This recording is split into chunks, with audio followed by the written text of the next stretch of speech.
오늘 주님이 주신 말씀은 그가 증언하시나이다 라는 제목입니다. 주님께서 우리에게 말씀하시고 우리를 회복시키실 때 어떠한 역사가 일어나는지에 대한 주님의 말씀을 우리가 나누려고 합니다. 오늘 사무엘상 12장에 보면 사무엘이 그의 기름 부은 자, 하나님의 사무엘을 통해서 기름 부은 자인 사울을 세우고 그 사울이 사무엘과 함께 이스라엘의 회중 앞에 서 있는 그 모습이 우리에게 나타나고 있습니다. 2절에 보면 이제 왕이 너희 앞에 출입하느니라 라고 이렇게 이야기하고 있죠.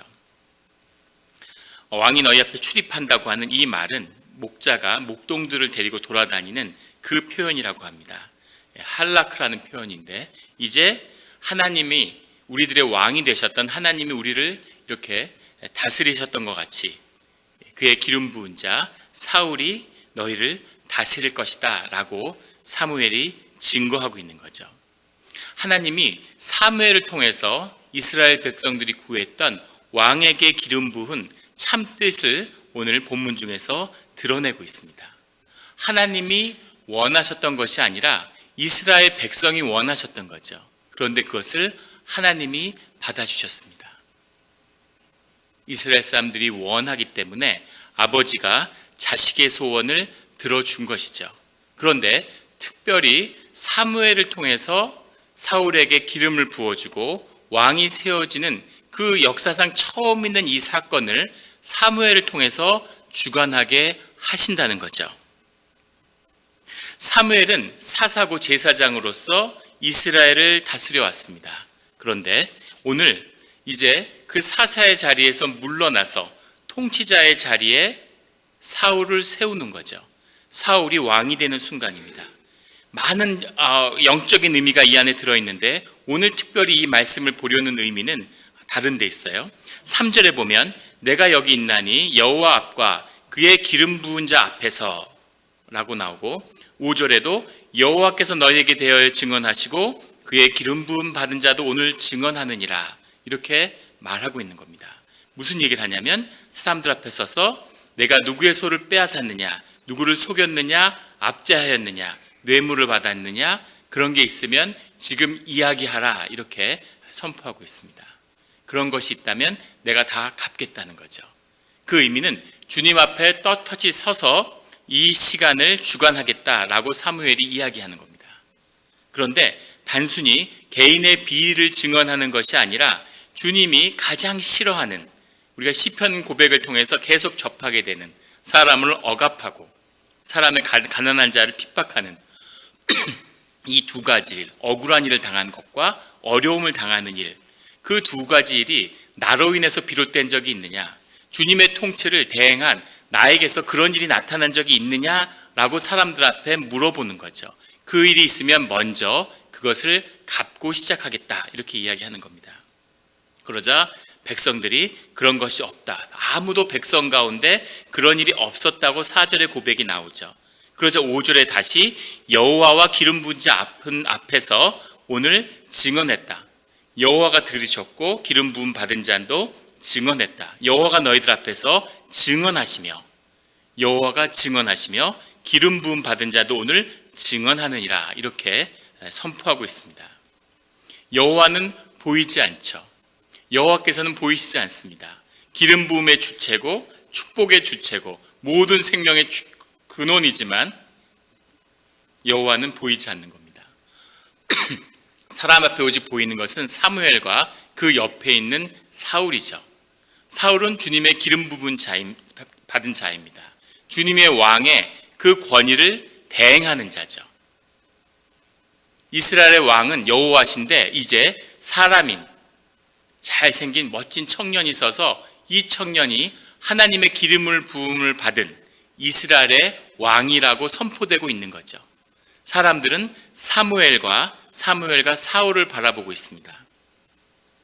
그 증언이 끝난 다음에 6절에 사무엘이 백성에게 이르되 모세와 아론을 세우시며 너희 조상들이 애굽 땅에서 인도하여 내신 이는 여호와이시니 하고, 그리고 주님에 대한 기억을 다시 되새기기 시작하는 거죠.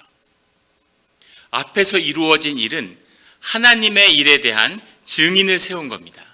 그 증인에 대해서 그 증언을 들은 백성들이 증언을 하고 그 다음에 그 백성의 증언에 대해서 하나님의 증인, 기름 부은 자와 여호와가 증언하셨다라고 선포를 한 다음에 그 공동체가 여호와 앞에서 아무 흠결이 없음을, 죄가 없음을 확인하고 그리고 사무엘의 목소리를 통해서 우리가 누구인지, 우리가 왜 하나님의 백성인지 그 기억을 다시 새롭게 하는 거죠.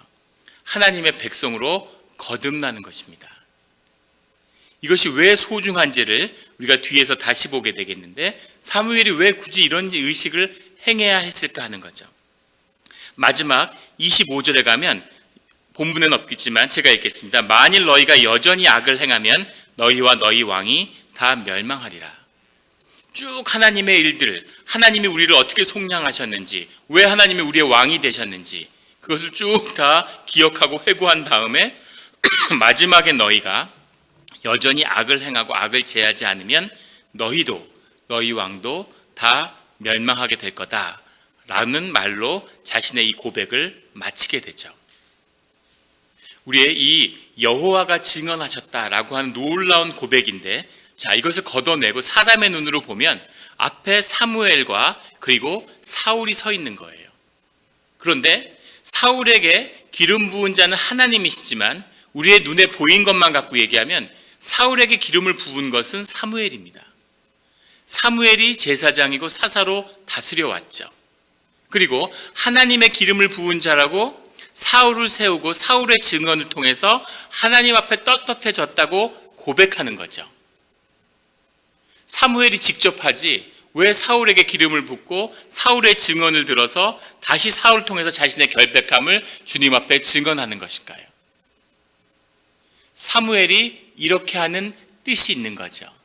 그 뜻이 무엇인가를 깊이 생각하셔야 오늘의 사도행전의 본문의 뜻을 바로 볼 수 있습니다. 자, 이제 여기까지 하고 사도행전을 보겠습니다. 사도행전의 8장의 14절의 말씀을 시작은 어쩌면 우리 개혁교단화에서 가장 깊이 하는 본문일 수 있을 거예요. 교회에서 강해를 하다가 이 본문을 건너뛰는 경우가 많습니다. 워낙 논란이 많기 때문이죠. 오늘 본문을 읽어가면서 시작하겠습니다.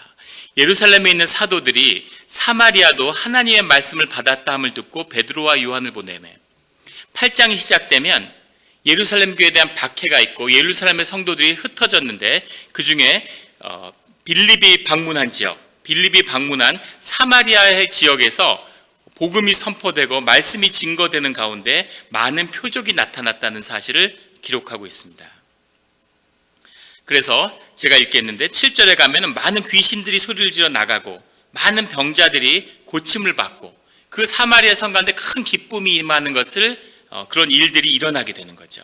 그런데 그 성에 시몬이라고 하는 마술사가 있는데 그 마술사가 사람들이 큰 사람을 우러러보고 놀라운 그런 마술을 행하는 능력이 있는 자였는데 그 자가 빌립이 하는 것을 보고 큰 충격을 받은 거죠. 도대체 이 능력은 뭔가? 이 큰 일은 뭔가? 라며 큰 자극을 받게 됩니다. 그 상황에서 빌립을 따라다니는 거죠. 13절에 보면 시몬도 믿고 세례를 받은 후에 시몬이 빌립의 말씀을 듣고 크게 감동을 받아서 빌립한테 세례를 받았다는 거죠. 세례를 받았습니다. 그리고 전심으로 빌립을 따라다니며 그 나타나는 표적과 큰 능력을 보고 놀랐다. 이런 일이 있은 다음에 오늘의 본문의 14절 말씀, 예루살렘에 있는 우리가 너무나 잘 아는 사도들의 사도 베드로와 요한이 사마리아 지역을 방문하게 되는 겁니다.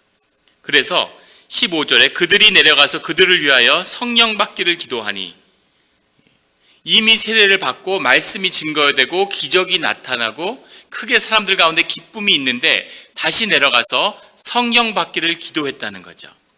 그 이유는 16절에 이는 아직 한 사람에게도 성령 내리신 일이 없고 오직 주 예수의 이름으로 세례만 받을 뿐이더라. 세례를 많이 베풀었는데 성령을 받은 사람이 없었다. 그래서 성령으로 세례를 베풀어야 되겠다. 이렇게 기도했다는 겁니다. 그리고 17절에 이에 두 사도가 그들에게 세례받은 자들이죠.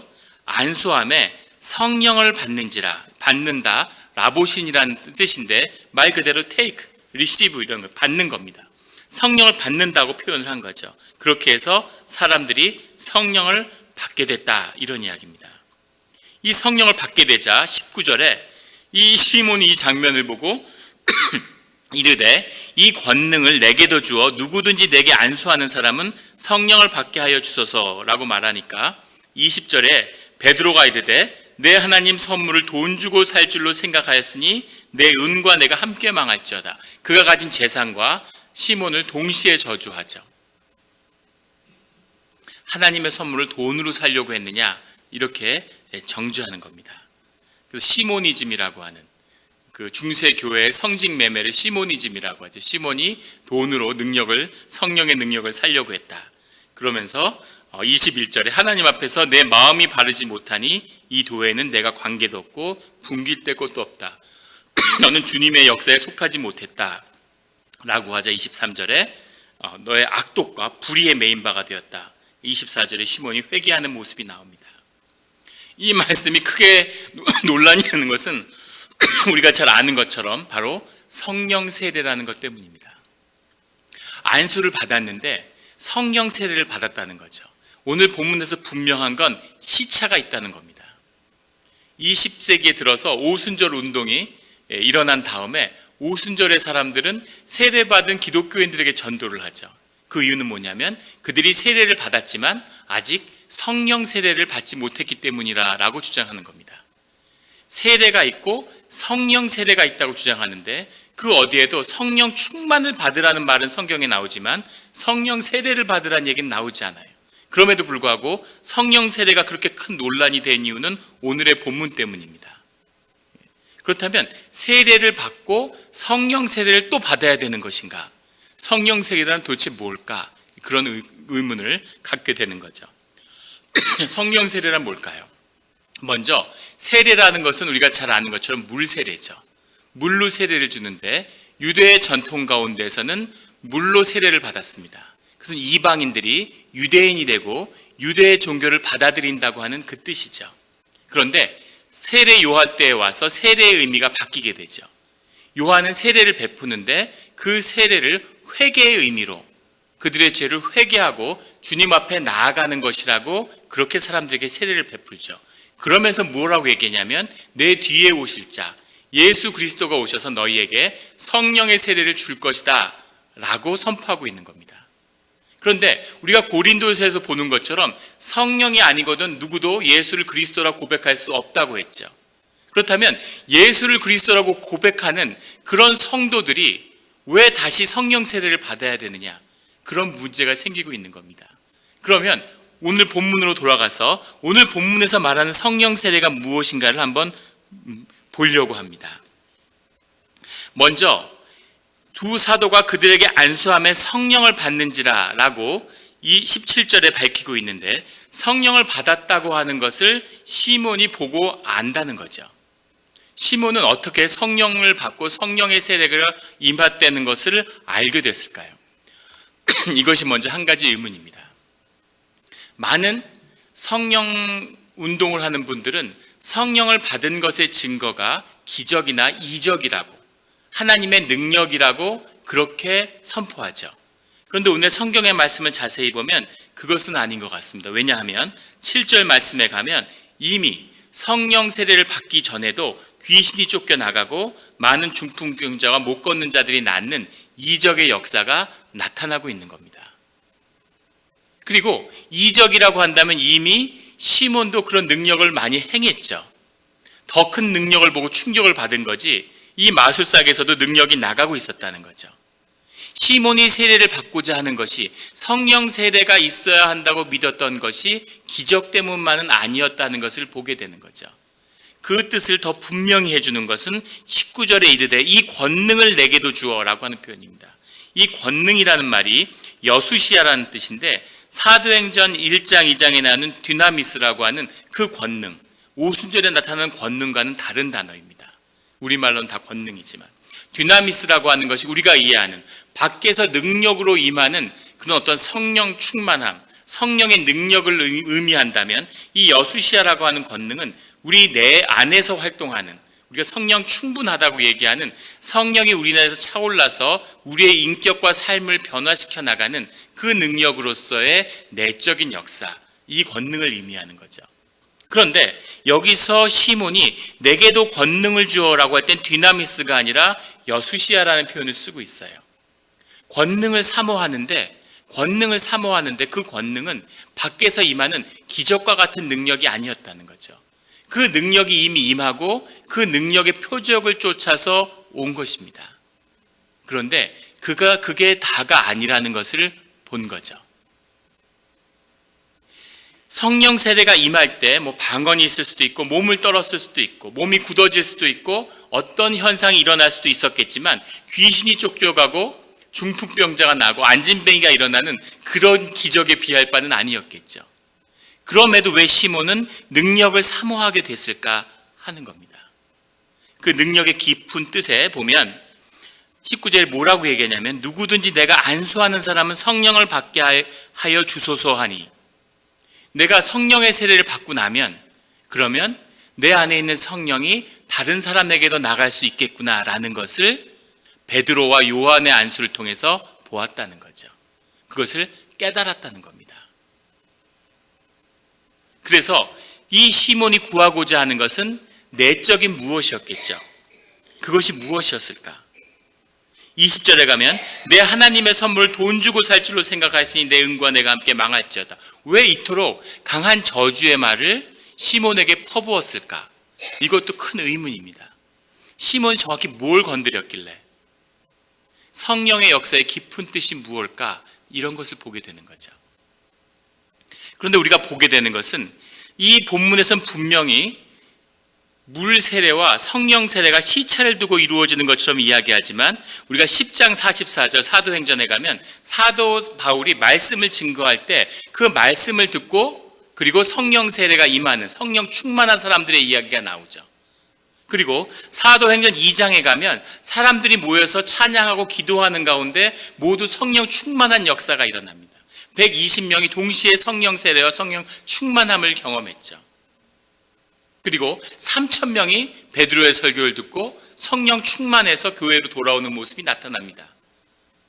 우리가 정확히 알 수 있는 것은 세례를 받은 자가 또다시 성령 세례를 받아야 하는 그런 것은 그럴 수도 있지만 아닐 수도 있다는 것을 성경은 분명히 보여주고 있다는 거죠. 말씀을 통해서도 같이 기도하는 가운데 예배를 통해서도 얼마든지 성령 충만할 수 있다는 거예요. 오순절에서는 성령 세례의 증거가 방언이라고 이야기하죠. 방언을 못하면 성령 세례를 받은 게 아니라고 합니다. 하지만 성경은 동시에 방언은 우리가 받는 여러 개의 은사 중에 하나라고 분명히 증거하고 있죠. 성령의 은사가 없다는 것이 아니라 성령이 우리를 증거하고 방언을 통해서 우리가 더 깊은 심령의 세계로 나아갈 수 있지만 하지만 그것이 꼭 증거가 될 수는 없다는 것을 성경은 말하고 있다는 겁니다. 제가 아는 선교사님이 있는데 목사님이고 신실하고 주님의 큰 종이죠. 근데 그분은 방언을 하지 모르세요. 방언을 받지 못했어요. 그런데 그 형님이 집사님인데 방언을 받았는데 방언의 은사가 있어서 방언을 막 자유자재로 구사하신다는 거예요. 근데 그 동생한테 너는 선교 일을 한다 그러면서 어떻게 방언을 못하고 성령의 역사를 모르면서 선교를 할 수 있느냐 그러면서 늘 꾸짖으신다는 거예요. 그 선교사님이 저한테 해준 얘기예요. 그래서 고국을 방문한 거죠. 미국에 사시니까 미국을 방문했던 형님이 이번에는 성령을 받지 못하고는 다시 선교를 나가서는 안 된다 이러면서 성령 학교를 데려가셨대요. 같이 기도하자고 그래서 따라갔더니 기도원인데 성령 학교랍니다. 그래서 아주 그 등치가 좋은 분들 집사님들이 문을 딱 앞에 막고 섰는데 들어가가지고 계속 기도를 하는 거죠. 그래가지고 성령을 받아야지만이 그 건물에서 나갈 수 있는, 앞에 있는 집사님한테 테스트를 딱 받고 그것이 성령이다, 성령에 받은 증거다 하는 것을 방언 테스트를 통과해야지 밖으로 나갈 수 있는 거죠. 그래서 그 선교사님이 이렇게 앉아 있는데 막 사람들이 성령을 달라고 방언을 달라고 막 기도하는 거죠. 근데 심령이 아주 답답하시더라는 거예요. 그 안에 공기도 안 좋고 있는데 아주 심령이 답답하고 빨리 나가야겠는데 여기를 어떻게 나갈 수 있을까 막 고민하다가 사람들이 막 방언으로 기도하는데 그 방언들을 쭉 살펴보고 그 방언들을 한 4-5가지를 조합하셨대요. 그래가지고 그 문 앞에 가서 내가 방언을 받았다. 그러니까 집사님들이 방언을 해보라고. 그래서 그 4-5가지 조합한 방언을 쫙 하니까 할렐루야 그러더니 나가라고. 그래서 나왔답니다. 바로 졸업을 한 거죠. 근데 문제는 밖에 주차장에서 기다리는데 형님이 못 나오시는 거예요. 형님이 이제 동생이 나가는 걸 보고 목적이 달성됐으니까 나가려고 가서 테스트 앞에 가서 방언을 하면 마귀의 방언을 받았다. 다시 받으라고. 그래서 가서 또 받아서 다른 방언을 하면 안 된다고 다시 받으라고. 그래서 계속 퇴짜를 받으면서 안에서 못 나오고 몇 시간이 지났는데도 못 나오고 있는 거죠. 그래서 두 선교사님이 문자를 보내서 아니 그 성령을 못 받고 뭐 하냐고 빨리 성령을 받으라고 빨리 성령을 받고 나오라고 계속 재촉했다는 그런 이야기를 들은 적이 있어요. 성령을 받는다는 것의 본 뜻이 무엇이겠습니까? 성령 세례를 받으셨습니까? 성령 세례의 본 뜻이 뭘까요? 성령 세례의 본질은 우리가 새로운 삶, 중생의 삶을 살게 되었다는 뜻이죠. 성령이 나를 주관한다는 의미가 무엇이겠습니까? 성령이 내 안에 내주하는데 이제 성령이 충만해져서 내 삶을 성령이 주관한다고 하는 참뜻이 무엇일까요? 왜 성령이 주관하는 삶 가운데 생명의 이적이 나타나는 걸까요? 어떤 귀신에 씌인 것을 의미하는 걸까요? 내가 아닌 다른 인격이 나를 지배한다는 뜻일까요? 그렇다면 축사를 받아야죠. 귀신 들림이니까. 성령의 참뜻은 내 삶에 내 거짓자, 내 에고라는 것이 완전하게 죽고 새로운 삶, 중생의 삶, 부활의 삶, 본어게인의 삶으로 나아간다는 뜻이죠. 그래서 내가 내 삶에 더 이상 주인 노릇을 하지 않는다는 뜻입니다. 내 안에 새로운 인격이 나타났다는 의미가 아니라 주님이 나를 지으신 내 인격 그대로의 내 형상으로서 내가 살아가게 된다는 뜻이죠. 그 뜻의 더 깊은 참된 의미는 우리의 에고가 아닌 거짓자가 아닌 참된 나로서 참나로서 살아보지 못했기 때문에 그 삶이 그저 아름답고 무슨 삶이 무슨 연합하는 무슨 그런 착한 사람이 되는 그런 의미로 오해하기 쉬운데 절대 그런 게 아니라는 겁니다. 성령의 삶은 윤리적인 삶, 도덕적인 삶을 산다는 뜻이 아니라 참다운 생명으로 살아간다는 뜻이죠. 참다운 생명으로 살아간다는 뜻이 무엇일까요? 참다운 생명으로 가면 아주 매너가 좋고 교양이 풍부하고 겸손하고 멋진 사람이 될까요? 전혀 그렇지 않습니다. 우리의 교양, 우리의 인격은 우리의 자라난 환경에서 오죠. 아무리 성령이 충만해도 대구에서 온 분은 성격이 격해요. 욱하는 게 있는 거죠. 그런 겁니다. 자기의 인격이 더 인격으로서 분명히 드러나게 되죠. 생명의 참뜻은 뭐냐면 삶의 본질이 회복된다는 뜻인데 삶의 본질이 회복된다는 참뜻은 생명이 연합하는 데 있는 겁니다. 삶의 본질은 연합에 있어요. 지금 눈빛을 보니까 무슨 소리야 이제 이런 삶의 본질이 연합이라는 건 우리가 세상에 속아서 거짓자로 내 이기심에 따라서 내 삶을 위한다고 살아왔다는 증거입니다. 사람들이 왜 자살을 할까요? 자살하는 게 굉장히 늘어나고 있고 자살이 큰 이슈가 됩니다. 사람들이 점점 잘 살게 되고 복지가 높아지면 자살률이 줄여야 되는데 그게 아니라 자살이 점점 늘어나는 거죠. 미 연방제도이사회에서 발주를 해서 샌프란시스코 연방은행과 인구조사국이 미국 지역에서 자살하는 사람들의 모든 통계를 내서 그것이 사회 구조나 경제적 조건과 어떻게 관련되는지를 연구했어요. 1990년대. 그래서 처음에 시작할 때는 못 사는 사람들이 자살률이 아무래도 높고 잘 사는 사람들이 자살률이 낮겠지.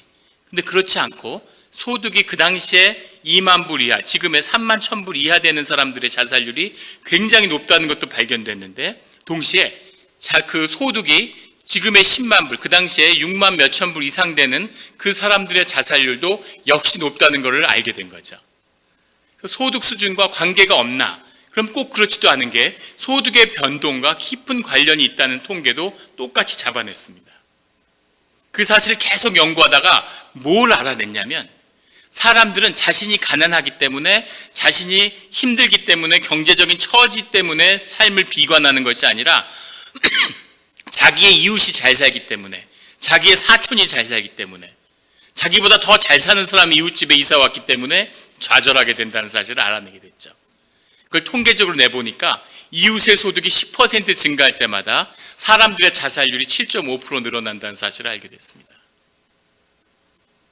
내가 100만 불을 벌었는데 이웃집이 200만 불을 벌면 그것 때문에 세상이 너무너무 불행한 거죠.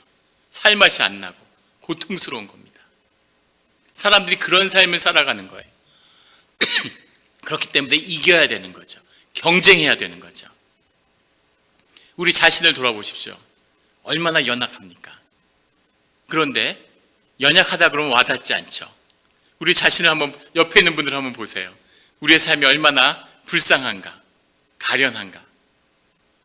불쌍한 거죠.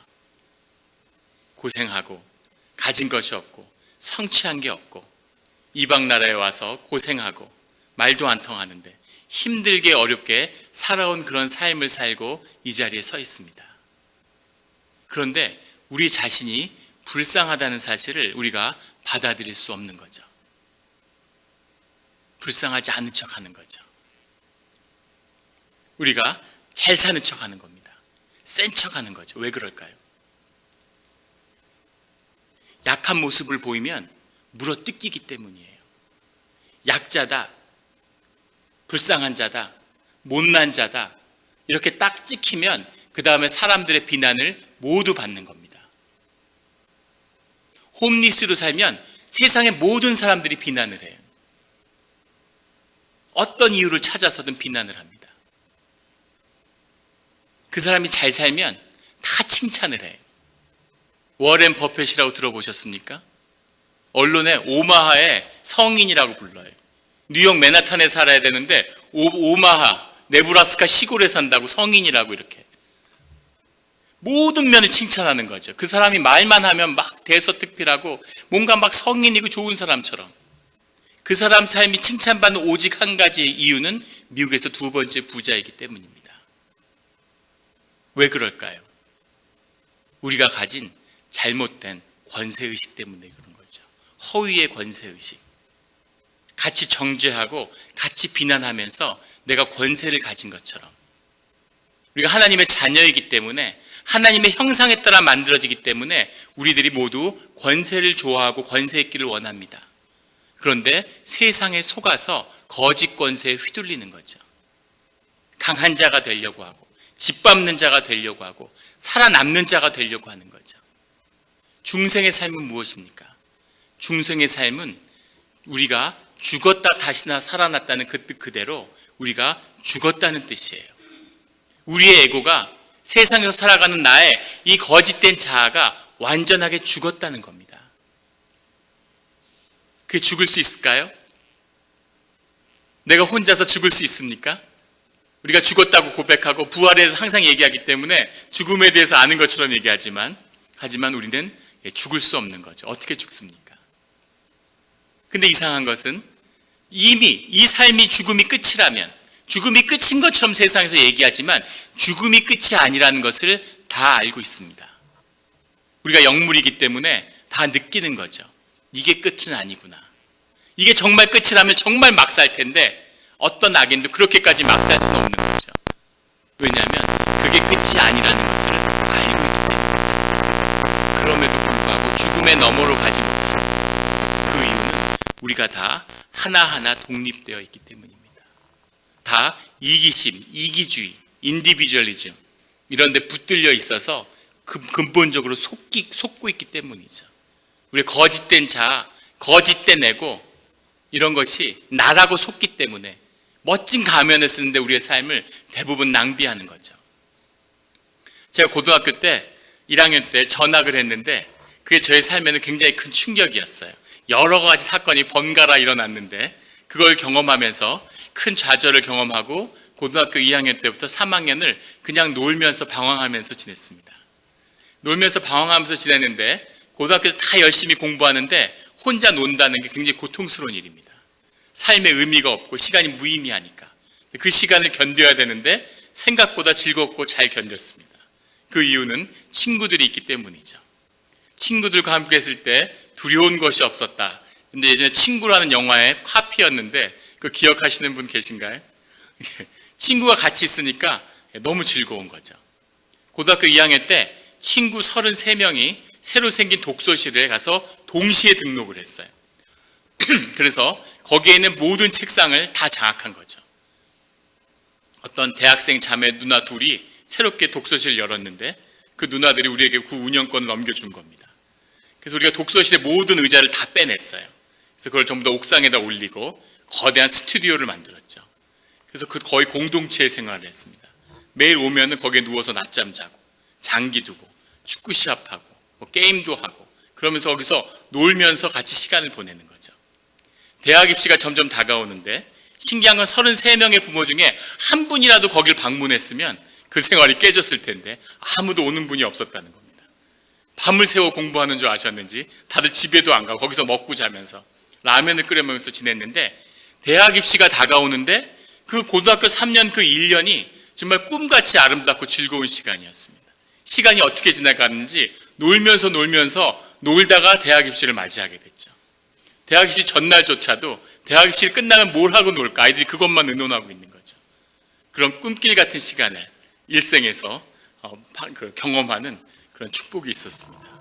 그래서 그 아이들이 평생 그때의 기쁨을 우리 삶 가운데 공동체의 기쁨을 잊지 못하는 거죠. 그런데 한 가지 아쉬운 점은 뭐냐면 그 33명 중에 대학을 단 2명만 가게 됐다는 겁니다. 그래도 감사한 건 제가 그 중에 한 명이죠. 죽음을 지나간 거예요. 그런데 두려움이 없었죠. 같이 있었으니까. 같이 다 죽으니까 전혀 괴로운지 죽음이 고통스러운지 모르고 다 같이 죽은 겁니다. 근데 문제는 뭐냐면 부활이 없었다는 거죠. 다 같이 죽을 수는 있죠. 다 같이가 아니라면 죽지 못합니다. 삶이 연합하지 못하면 내 혼자 죽지 못해요. 삶이 연합함으로 우리가 죽을 수 있는 거죠. 그런데 그 죽음 뒤에 주님의 이름으로 부활이 있어야 한다는 거죠. 그 부활을 경험한다는 건 우리가 새로운 생명, 신비하고 우리가 종교적으로 윤색한 뭔가 그런 능력, 신비한 그것 이상의 더 깊은 의미에서의 생명의 역사가 우리 가운데 나타난다는 뜻입니다. 그 생명의 역사에서는 우리가 느끼는 병이 치유되고 귀신이 쫓게 되고 귀신이 쫓으면 또 귀신이 올 텐데 건강이 회복되면 또 건강이 나빠질 텐데 이것이 역사가 될 수 있는 이유는 우리 가운데 공동체와 생명의 역사가 일어나기 때문이죠. 소속감입니다. 제가 대학을 다닐 때 대재학 친구들의 대부분은 다 노동운동에 그 당시 80년대에 노동운동 같은 걸 벌였어요. 두 가지 길밖에 없는 것 같았습니다. 무슨 문화원이나 정당 같은 데 점거했다가 감옥에 갔다 나와서 정치운동을 하든가 아니면 노동계에 투신해서 노동운동을 하는 길밖에 없는 것처럼 보였어요. 많은 아이들이 노동의 현장으로 가고 철도 이런 데 가서 철도가 계속 파업하는 게 괜한 게 아니라 거기에 젊은이들이 가서 온 인생을 파업하는 데다 다 넣고 있기 때문이죠. 근데 그 수십 년이 지나서 친구들을 만날 때마다 안타까운 건 그 친구들의 그 삶의 중심, 자신의 삶을 사로잡는 그런 것이 노동운동이 될 수 없다는 거죠. 왜냐하면 그 노동운동이 자기의 삶의 구원이 되지 않기 때문인 겁니다. 자기의 인격과 자기의 삶과 자기의 가족과 자기의 시간과 그 인생의 의미를 실현해 주지 못해요. 그럼에도 불구하고 거기서 절대로 떨어져 나오지 못합니다. 왜 그럴까요? 사회학자들이 테러리스트를 연구한 연구가 있습니다. 나치들을 연구한 연구가 있어요. 그들이 왜 그렇게까지 악을 행할 수밖에 없었는가? 그 본질에 들어가면 사명감도 아니고 이념도 아니고 그 사람들이 거기서 느끼는 그 무리에서 느끼는 소속감이었다는 것을 밝혀주고 있죠. 이것은 생명의 본질이 무엇인가에 대한 이야기입니다. 하나가 되는 거예요. 마음을 합치고 하나가 되는 겁니다. 그것이 생명의 본질이에요. 오늘 사무엘이 보여줬던 것, 주님의 이름 안에서 성령으로 이스라엘 민족이 하나가 되는 생명의 역사가 어떻게 이루어지는가 하는 것을 보여준 거죠. 오늘 성령세를 사마리아에 왔는데 빌립이 왔으면 됐지 왜 베드로와 다시 요한이 왔어야 하는가? 그것은 예루살렘 교회의 역사와 유다의 흐름이 사마리아와 같이 다시 연합해야 하기 때문입니다. 사마리아에게 복음을 전하라는 게 사마리아에 따라서 복음을 던지는 것이 아니라 그 삶의 장벽이 서로 다르다고 믿는 것이, 사마리아는 피가 섞였는데 우리는 순결하다고 믿는 그 허위의식이 무너지고 다 주님 안에서 주님의 자녀로 연결되어야 하기 때문이죠. 그래서 그 사도의 권위로 대표되는 예루살렘 교회와 이 이방의 역사로 대표되는 사마리아의 역사가 만나는 자리, 그것이 오늘 베드로와 요한이 그 주님께 나아가서 이름으로 성령의 세례를 베푸는 이 사건입니다. 시몬이 여기서 이것을 돈으로 사고 싶어 했어요. 뭔가 아름다운 역사가 그 안에 내주하는구나. 그것이 있어야지만이 삶이 연결되고 연합되는구나. 자기도 그 안에 들어가고 싶구나. 들어가고 싶은데 자기가 가진 것은 돈이죠. 그래서 돈으로 그것을 바꾸려고 한 겁니다. 그런데 성령의 역사가 나타날 때 늘 성령의 역사를 깨는 그런 공중의 권세 잡은 자의 대적의 무리의 역사가 같이 맞붙게 되죠. 사람을 짓누르는 겁니다. 생명이 일어나려고 하면 생명을 억압하는 거죠. 삶의 개성을 찾으려고 하면 그 개성을 꺾어버리고 눌러버리는 거예요. 사람을 억압하는 공중 권세 잡은 자의 그 권세, 그것이 시대에 따라 많은 것이 있지만 대표적인 것이 무엇일까요? 돈입니다. 돈으로 그 기세를 꺾어버리는 거예요.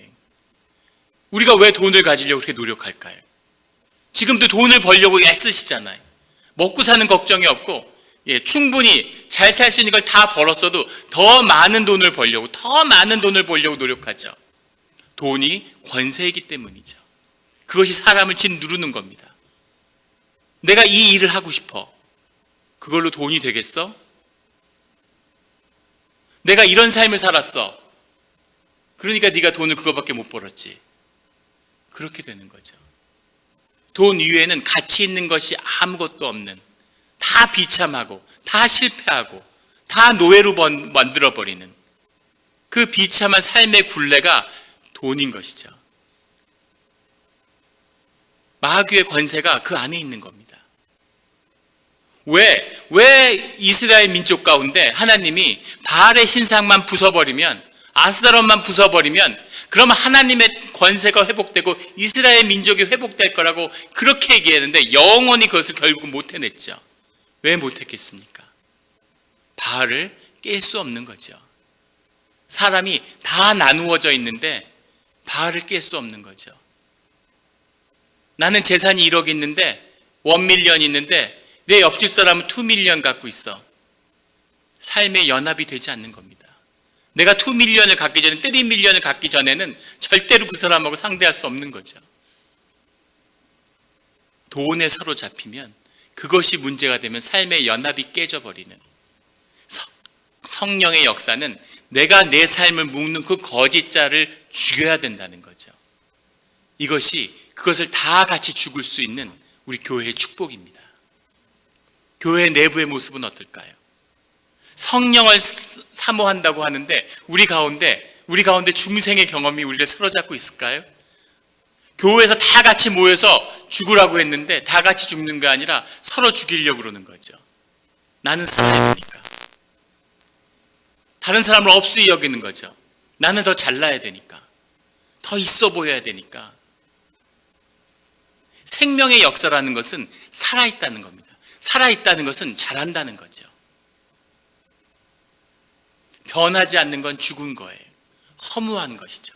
거짓입니다. 거짓자가 나를 주장하는 사람은 교회를 30년, 50년을 다녀도 인격이 변화하지 않는 거죠. 거짓으로 사람을 만나고, 거짓으로 연합하고, 거짓으로 함께하고, 같이 죽어야 하는 것이 교회인 겁니다. 생명을 녹이는 거죠. 많은 시간이 걸리고 수많은 밥을 먹어야 되지만, 우리 집사님이 그런 말씀 하시더라고요. 처음에 유학을 왔더니 그 친구들이 이렇게 잘 왔다고 바베큐 파티를 하면서 미국에 와서 네가 이걸 1000번 구워야지, 고기를 굽는데 1000번 구워야지 네가 학위를 마칠 수 있다, 이렇게 얘기했다는 거예요. 그만큼 오랜 시간과 그런 게 필요하다는 얘기겠죠. 우리 교회가 한 몸을 위해서 다 같이 죽으려면 우리가 고기를 같이 몇 번이나 구워야 되겠습니까?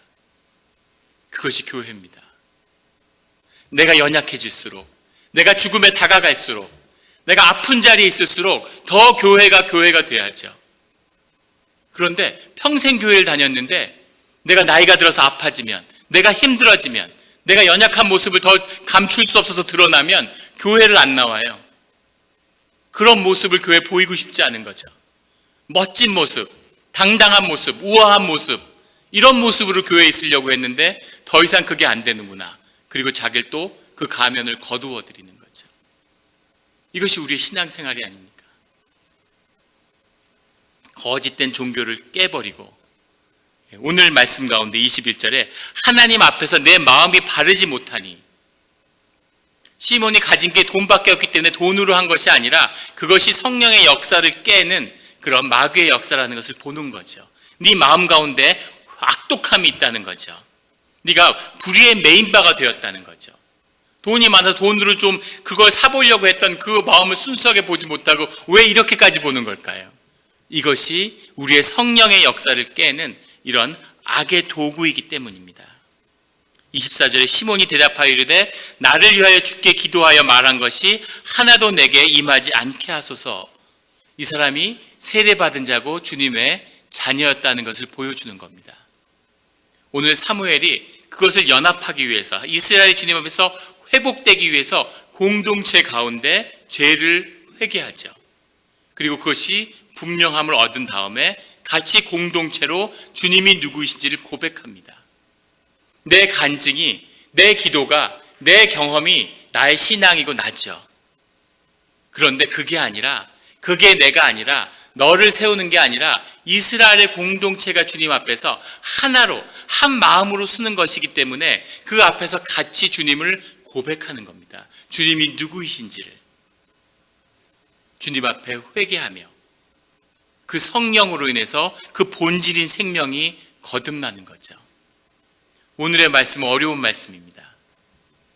오늘의 말씀이 와닿지 않는다고 낙심하지 마십시오. 제대로 전하지 못했다고 저도 낙심하지 않겠습니다. 하지만 주님의 말씀은 선포돼야 되는 거죠. 그 말씀을 받을 때까지 우리가 마음을 합하고 생명이 연합하면 놀라운 역사가 일어난다는 사실을, 그 기적을 같이 보기를 원하고, 우리가 아무도 죽음이 두려워서 다 두려워서 죽지 못하지만 같이 죽을 때 같이 부활하는 생명이 이 교회 가운데 있음을, 위대한 성령의 역사가 우리의 생명을 주장하는 겁니다. 바울의 편지를 받은 교회들은 다 20명도 안 되는 작은 가정교회들이었습니다. 5개밖에 안 됐어요. 다 합쳐도 100명이 안 되는 사람이었습니다. 그 사람들이 세계의 역사를 바꾼 거예요. 로마를 무너뜨린 겁니다. 한 마음을 이룬다는 것, 주 안에서 한 생명이 된다는 것, 주 안에서 같은 공동체가 돼서 기도한다고 하는 것, 이것은 놀라운 생명의 역사가 숨어 있는 겁니다. 그 역사가 우리 앞에 있는 거죠. 우리를 기다리고 있는 겁니다. 저는 영락교회가 그 주님의 역사에 아주 가까이 가 있다고 믿습니다. 우리가 주님 앞에 숨기는 것이 없이 우리의 죄악이 다 드러나 있기 때문이죠. 우리가 주님 앞에 너무나 부끄럽기 때문입니다. 우리가 우리의 죄악을 감출 수 없이 그 죄악이 다 드러나 버렸기 때문이에요. 우리가 우아하게 잘 지내는 것처럼 속일 수 없이 다 관계가 깨져 버렸기 때문입니다. 우리의 에고가 얼마나 추하고 우리의 삶을 이끌 수 없다는 사실이 모두 드러나 버렸기 때문이죠. 그래서 우리는 주의 이름으로 주 아래서 한 마음, 한 생명, 한 공동체, 한 교회를 이룰 수 있다고 믿습니다. 그것을 위해 기도하시며 그 영광을, 정말 죽음이 끝이 아니란 걸 보게 되는, 그 생명이 터지면 자녀들의 삶에 어떤 일이 나타나는지를 보게 되는 그 역사를 한번 누리는 우리 영락 공동체가 되기를 예수 그리스도의 이름으로 축원합니다. 같이 기도드리시겠습니다. 하나님 아버지 감사합니다. 주님 오늘 큰 마음의 도전을 주셨습니다. 우리가 세상에 속아서 멋지고 귀한 삶을 살고자 하는 주님이 주시는 그 생명의 비밀을 세상에 속아서 남보다 더 잘나고 남보다 더 멋진 것이 되는 줄 알고 우리의 생명을 꺾고 우리의 삶을 속이고 우리의 시간들을 허비해 왔음을 주님 앞에 고백합니다. 허무의 종노릇하며 나뭇잎처럼 우리를 꾸미면서 멋지게 꾸미면 더 멋진 삶이 되는 줄 알고 그렇게 우리 자신을 속였음을 주님이 하십니다. 주님, 우리가 이제 용기를 내서 성령의 도우심으로 우리의 자아를 십자가에 못 박고 주님 안에서 같이 죽고자 합니다.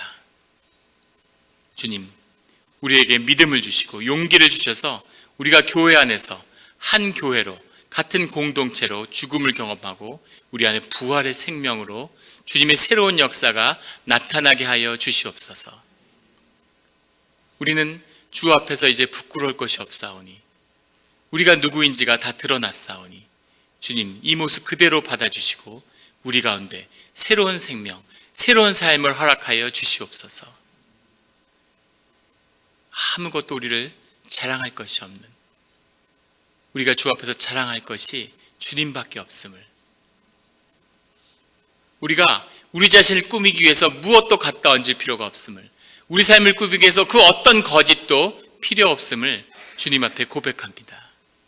지금 진실과 생명과 복음과 성령의 은사로 우리를 덮고 주장하여 주시옵소서.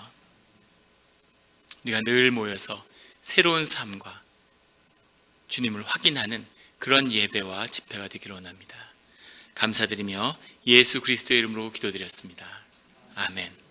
우리 모두 자리에서 일어나셔서 온 마음 다해 같이 찬양하시겠습니다.